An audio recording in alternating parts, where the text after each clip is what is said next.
আমরা very confident যে ইনশাআল্লাহ বাংলাদেশের মানুষের রায় আমরা পাবো, আমরা সরকার গঠনে সক্ষম এককভাবে। ত্রয়োদশ জাতীয় সংসদ নির্বাচন ও গণভোটকে সামনে রেখে রাজনৈতিক অঙ্গনে চলছে টান টান উত্তেজনা। এমন প্রেক্ষাপটে সুষ্ঠু নির্বাচন ও এককভাবে সরকার গঠনের আশা প্রকাশ করেছে বিএনপির চেয়ারম্যান তারেক রহমান। জার্মান ভিত্তিক গণমাধ্যম ডয়েচ ভেলকে দেয়া এক সাক্ষাৎকারে তিনি নির্বাচন থেকে শুরু করে ভূরাজনীতি, বাংলাদেশ ভারত সম্পর্ক, তরুণ ভোটারদের ভূমিকা এবং গুম খুনের বিচারসহ নানা ইস্যুতে কথা বলেছেন।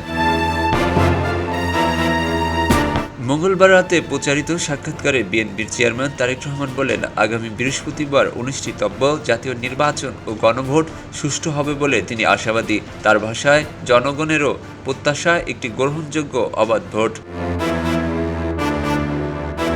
তিনি বলেন, আমরা আশা করছি নির্বাচনটা সুষ্ঠু হবে, মানুষও তাই প্রত্যাশা করে।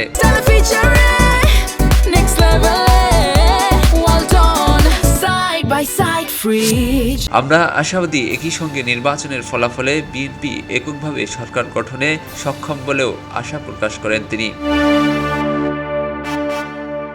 17 বছর নির্বাসিত জীবন কাটানোর পর দেশে ফিরে সরাসরি নির্বাচনের মুখোমুখি রাজনীতিতে সক্রিয় হওয়াকে নিজের জীবনের অন্যতম বড় চ্যালেঞ্জ হিসেবে উল্লেখ করেন তারেক রহমান। তিনি বলেন, দীর্ঘ সময় পর দেশে ফিরে মানুষের চোখে মুখে যে প্রত্যাশা দেখেছেন তা তার জন্য যেমন অনুপ্রেরণার তেমনি দায়িত্ব বাড়িয়েছে। ব্যক্তিগত জীবনের কঠিন সময়ের কথাও তুলে ধরেন বিএনপির চেয়ারম্যান। দেশে ফেরার মাত্র 5 দিনের মাথায় তার মা মারা যান বলেও জানান তিনি বলেন, একদিকে নির্বাচনের ডামাডোল, অন্যদিকে ব্যক্তিগত শোক, এই দুইয়ের বিষয়ে সামঞ্জস্য রেখে এগিয়ে নেওয়াই ছিল তার জন্য বড় চ্যালেঞ্জ।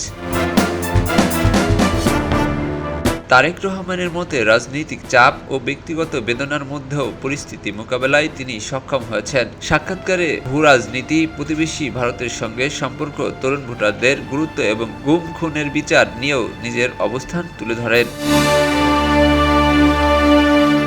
নির্বাচনকে ঘিরে প্রত্যাশা আর চ্যালেঞ্জের এই বার্তা রাজনৈতিক অঙ্গনে নতুন আলোচনা তৈরি করবে বলে মনে করছেন বিশ্লেষকরা।